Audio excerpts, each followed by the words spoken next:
श्री कृष्ण कहते हैं, मनुष्य का मन उसका मित्र भी है और शत्रु भी। यह इस बात पर निर्भर करता है कि वह मन को कैसे चलाता है। अत्यधिक सोचना यानी ओवरथिंकिंग मन को शत्रु बना देता है। मनुष्य छोटी सी बात को बड़ा बना लेता है, जो हुआ नहीं उसे भी होने लगा मान लेता है, और जो समस्या असली नहीं होती उसे अपनी कल्पना से वास्तविक बना देता है। ज्यादा सोचने का सबसे बड़ा नुकसान यह है कि मन थक जाता है, निर्णय कमजोर हो जाते हैं और आत्मविश्वास धीरे धीरे खत्म होने लगता है। इसलिए श्री कृष्ण का स्पष्ट उपदेश है, मन को नियंत्रित करो, अन्यथा मन तुम्हें नियंत्रित कर लेगा। ओवरथिंकिंग की समस्या अचानक पैदा नहीं होती, यह धीरे धीरे जीवन में घुसती है। एक अनिश्चितता, एक डर, एक असफलता, एक आलोचना, बस यही बातें मन में घर कर जाती हैं और फिर मन विचारों का ऐसा जाल बुनता है जिसमें व्यक्ति खुद ही फंस जाता है। ज्यादा सोचने का मूल कारण है मन का खाली रहना। खाली मन चिंता का घर है। जब मन के पास कोई स्पष्ट दिशा नहीं होती तो वह हर छोटी चीज को अनंत विचारों में बदल देता है। श्री कृष्ण कहते हैं, मन वहीं जाता है जहां उसे काम मिलता है। अगर मन को सही कार्य नहीं मिलता तो वह कल्पना को कार्य बना लेता है और यही ओवरथिंकिंग कहलाता है। अब सवाल है, ज्यादा सोच को कैसे कम किया जाए? पहला समाधान, विचारों को रोकने की कोशिश मत करो, उन्हें दिशा दो। बहुत लोग अपनी सोच को दबाने की कोशिश करते हैं, लेकिन श्री कृष्ण कहते हैं, मन को दबाने से वह और उग्र हो जाता है। मन को रोकना असंभव है, पर मन को दिशा देना पूर्णतः संभव है। जैसे नदी का बहाव रोका जाए तो वह विनाश करती है, लेकिन उसका मार्ग बदल दिया जाए तो वह शक्ति बन जाती है। ठीक इसी तरह मन की ऊर्जा भी विनाश कर सकती है या निर्माण कर सकती है। यह निर्भर करता है कि आप उसे दिशा देते हैं या नहीं। ओवरथिंकिंग को खत्म करने का पहला कदम यही है, मन को किसी सार्थक कार्य में लगाओ। यदि मन खाली है तो वह चिंता करेगा, अगर मन व्यस्त है तो वह प्रगति करेगा। दूसरा समाधान, जो आपके नियंत्रण में है उसी पर ध्यान दो। ओवरथिंकिंग हमेशा उन बातों से शुरू होती है जो हमारे नियंत्रण से बाहर होती है। लोग क्या सोचेंगे, कल क्या होगा, किसी का व्यवहार क्यों बदल गया, कहीं मैं असफल न हो जाऊं, अगर ऐसा हो गया तो? श्री कृष्ण अर्जुन से कहते हैं, तुम्हें केवल अपने कर्म पर अधिकार है, फल पर नहीं। अति चिंता तब पैदा होती है जब व्यक्ति फल को नियंत्रित करने की कोशिश करता है और कर्म को भूल जाता है। आप जो कर सकते हैं उसी पर ध्यान दीजिए, और जो आपके हाथ में नहीं उसे मन से उतार दीजिए। यही पहला कदम है मन को हल्का करने की दिशा में। तीसरा समाधान, अपने मन से सवाल पूछो। जब भी मन तेजी से भागने लगे, रुककर खुद से सिर्फ एक प्रश्न पूछें, क्या यह बात सच में अभी उतनी ही जरूरी है जितनी मेरा मन इसे बना रहा है? जैसे ही आप यह प्रश्न पूछते हैं, मन का भ्रम टूटने लगता है और विचारों का तूफान शांत होने लगता है। कई बार मन हमें वही बात बार बार घुमाकर दिखाता है जो वास्तविकता में मुद्दा ही नहीं होता। सवाल पूछना मन को सही पटरी पर लाता है। ओवरथिंकिंग एक आदत है और हर आदत की तरह इसे बदला जा सकता है। ओवरथिंकिंग सिर्फ विचारों का बोझ नहीं होती, यह मन की उस भ्रमित स्थिति का परिणाम होती है जहां व्यक्ति अपने ही विचारों में खो जाता है। श्री कृष्ण कहते हैं, मन को जीतना सबसे कठिन युद्ध है, लेकिन जिसने इसे जीत लिया उसके लिए कोई युद्ध कठिन नहीं रहता। चौथा समाधान, मन में अपूर्ण कामों का बोझ कम करो। ज्यादा सोचने वाले लोग अक्सर अपनी ऊर्जा अपूर्ण कामों में फंसा देते हैं। किताब आधी पढ़ी, काम आधा छोड़ दिया, योजना बनाई, पूरी नहीं की, लक्ष्य शुरू किया, बीच में छोड़ दिया। ये सभी अधूरे कार्य मन में एक अदृश्य तनाव पैदा करते हैं। श्री कृष्ण कहते हैं, अधूरा कर्म मन को विचलित करता है।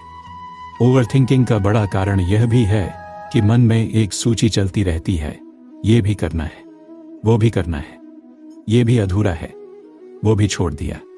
इसलिए एक सरल अभ्यास करें, हर दिन 3 काम लिखें और उन्हें पूरा होने तक किसी नए काम में न लगे। जब कार्य पूरे होते जाते हैं तो मन हल्का होना शुरू होता है। 5वां समाधान, शरीर स्थिर हो तो मन भी स्थिर होता है। श्री कृष्ण कहते हैं, मन और शरीर एक दूसरे के दर्पण हैं। यदि शरीर बेचैन होगा तो मन शांत नहीं रह सकता, और अगर शरीर स्थिर है तो मन भी धीरे धीरे स्थिरता सीख लेता है। आपने ध्यान दिया होगा, जब हम तनाव में होते हैं तो चलने लगते हैं, कुर्सी पर हिलते रहते हैं या हाथ पैर से खेलते रहते हैं। यह शरीर की बेचैनी है जो मन को और अस्थिर कर देती है। ओवरथिंकिंग कम करने का एक अत्यंत प्रभावी उपाय है, शरीर को स्थिर रखो। बस 2 मिनट कहीं शांत बैठ जाए, पीठ सीधी रखें, हाथों को स्थिर रखें, श्वास को धीरे धीरे लें।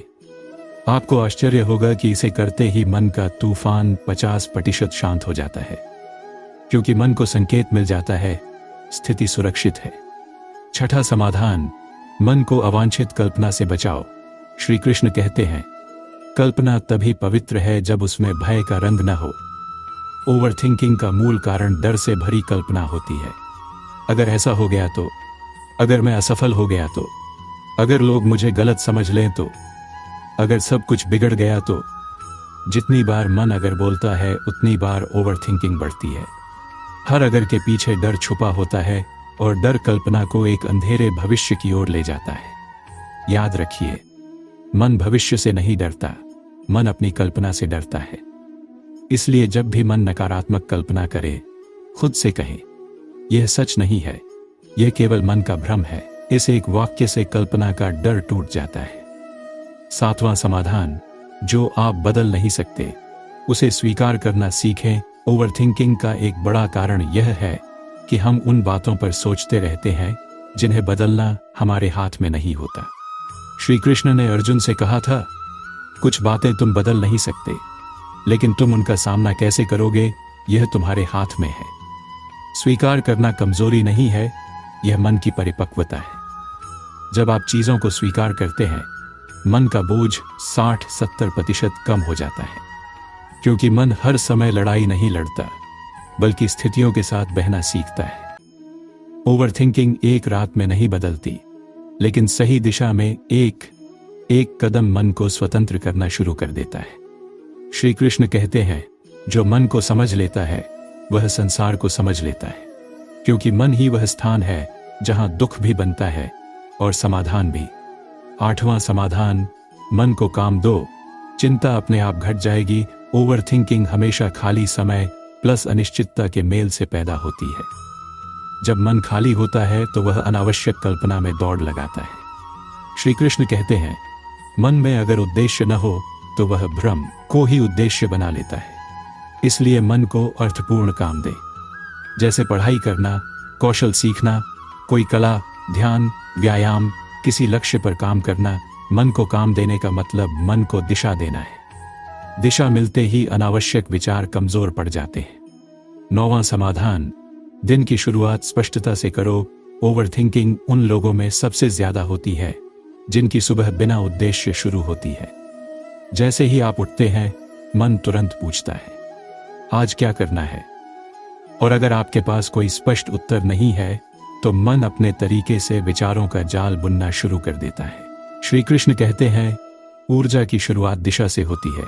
सुबह उठते ही एक छोटा सा अभ्यास करें, अपने दिन के 3 प्रमुख कार्य लिखें, बस 3, अधिक नहीं। इससे मन को तुरंत एक पथ मिल जाता है और अति चिंता का प्रवेश द्वार बंद हो जाता है। 10वां समाधान, तुलना से मन को दूर रखो। तुलना ओवरथिंकिंग की सबसे खतरनाक जड़ है। लोग लगातार सोचते रहते हैं, वो आगे कैसे बढ़ गया, मैं पीछे क्यों रह गया, लोग मुझे उतना महत्व क्यों नहीं देते। श्री कृष्ण कहते हैं, तुलना व्यक्ति की प्रतिभा को नष्ट कर देती है। तुलना का परिणाम होता है कम आत्मविश्वास प्लस ज्यादा सोच, और इसका मिलाजुला प्रभाव मन को भीतर ही भीतर खोखला कर देता है। याद रखो, तुम्हारी यात्रा तुम्हारी है, किसी और की तरह पैदा होना नहीं है, तुम्हें अपने जैसा बनना है। तुलना का विष जितना कम मन में होगा, ओवरथिंकिंग उतनी ही कम होगी। 11वां समाधान, मन को वर्तमान में वापस लाओ। ओवरथिंकिंग हमेशा अतीत या भविष्य से जुड़ी होती है। अतीत बराबर क्या हुआ था, भविष्य बराबर क्या होगा, लेकिन शक्ति वर्तमान में है। श्री कृष्ण ने अर्जुन को कहा था, तुम्हारा कर्तव्य इसी क्षण में है। अतीत बीत चुका है, भविष्य तुम्हारी पहुंच में नहीं। जब भी मन भागे, एक सिंपल टेक्निक अपनाए।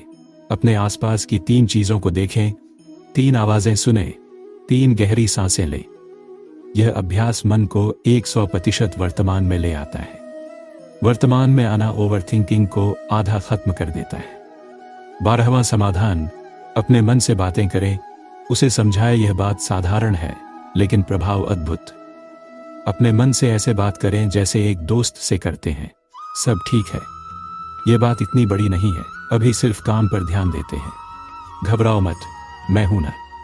जब मन को यह संकेत मिलता है कि वह अकेला नहीं है तो वह शांत हो जाता है। श्री कृष्ण भी गीता में यही करते हैं। वे अर्जुन के मन से बात करते हैं, उसे समझाते हैं और उसका डर खत्म होता है। आप भी अपने मन को वैसे ही मार्ग दिखा सकते हैं।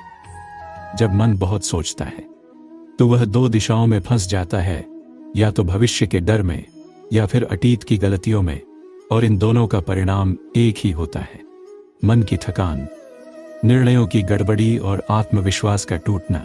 लेकिन श्री कृष्ण का उपदेश इस गांठ को एक ही वाक्य में खोल देता है। कर्म करो, फल की चिंता मत करो। यह सिर्फ एक श्लोक नहीं है, यह एक मानसिक उपचार है, एक मनोवैज्ञानिक औषधि है जो अधिक सोचने की आदत को जड़ से काट देती है। अब समझिए इसे कहानी के माध्यम से, क्योंकि सिर्फ ज्ञान से नहीं, अनुभव से मन बदलता है। एक शिष्य की कहानी, मेरे मन की थकान क्यों नहीं जाती। एक शिष्य हर काम शुरू करने से पहले इतना सोचता था कि उसके हाथ काम में लगते ही नहीं थे। वह एक दिन कृष्ण के पास आया और बोला, प्रभु, मैं जितना सोचता हूं उतना ही उलझ जाता हूं, मैं क्या करूं। कृष्ण मुस्कुराए और बोले, मैं तुझे एक सरल काम देता हूं, उसे करके आना, फिर उत्तर मिलेगा। उन्होंने एक खाली घड़ा दिया और कहा, इसे तालाब से पानी भरकर ले आ। शिष्य पहुंचा, लेकिन तालाब के किनारे जाकर सोचने लगा, कौन सी दिशा से भरना ठीक रहेगा। घड़ा ज्यादा भर गया तो गिर तो नहीं जाएगा, कम भर गया तो प्रभु क्या कहेंगे, अगर तालाब का पानी गंदा हुआ तो। सोचते सोचते सूरज डूबने लगा और उसने घड़ा भरने की हिम्मत तक नहीं की। वह खाली हाथ कृष्ण के पास लौटा। कृष्ण ने पूछा, काम कठिन था। शिष्य बोला, नहीं प्रभु, काम नहीं, मेरे मन ने मुझे कठिन बना दिया। कृष्ण बोले, यही तो तुम्हारी बीमारी है, तुम्हारी सोच काम को नहीं, तुम्हारी सोच तुम्हें सोचने को सोचने लगती है, यही अधिक सोच का जाल है। फिर कृष्ण ने उसे समझाया, जितना तुम सोचने का बोझ उठाओगे उतनी ही काम करने की क्षमता नष्ट होती जाएगी और एक दिन तुम सिर्फ विचारों के गुलाम बन जाओगे। अब समाधान क्या है। कृष्ण का कर्तृत्व, वैराग्य, सिद्धांत तारांकन। इस सिद्धांत के 2 भाग हैं। पहला भाग, अपना कर्तव्य स्पष्ट करो, मतलब अपने काम को अलग करो और काम के परिणाम को अलग करो। उदाहरण, अगर आपको पढ़ना है तो पढ़ना आपका काम है, लेकिन पास हो या न हो यह आपका काम नहीं है। अगर आपको नौकरी में मेहनत करनी है तो मेहनत आपका काम है, लेकिन प्रमोशन आपका काम नहीं है। अगर आपको किसी से बात करनी है तो बोलना आपका काम है, लेकिन सामने वाला समझेगा या नहीं यह आपका काम नहीं है। जैसे ही परिणाम की चिंता हटती है, मन हल्का हो जाता है और अधिक सोचना स्वतः बंद होने लगता है। दूसरा भाग, वैराग्य यानी मानसिक दूरी। वैराग्य का अर्थ चीजों को छोड़ना नहीं, बल्कि चीजों पर अपना कब्जा हटाना है। मतलब काम करो पर मन को काम से बांध कर न रखो। कृष्ण कहते हैं, कर्म में लगो पर मन का केंद्र कर्म नहीं। शांति होनी चाहिए। जब मन शांति पर स्थिर होता है तो वह परिस्थितियों को हिला नहीं सकता और तब ही अधिक सोचना खत्म होता है। कैसे लागू करें। एक सरल अभ्यास, हर काम शुरू करने से पहले ये 2 लाइनें बोले। 1, मैं अपना कर्तव्य करूंगा। 2, फल जैसा भी होगा उसे शांत मन से स्वीकार करूंगा। यह 2 वाक्य मन को भारी सोच से निकालकर वर्तमान क्षण में खड़ा कर देते हैं। फायदा क्या होगा। निर्णय तुरंत होंगे, मन ऊर्जा से भरा रहेगा, छोटी बातों पर दिमाग नहीं टूटेगा, काम करते समय एकाग्रता बढ़ेगी, चिंता स्वतः कम होने लगेगी, क्योंकि जब आप काम को काम की तरह करते हैं, न कि परिणाम की कैद में, तब मन शांत हो जाता है।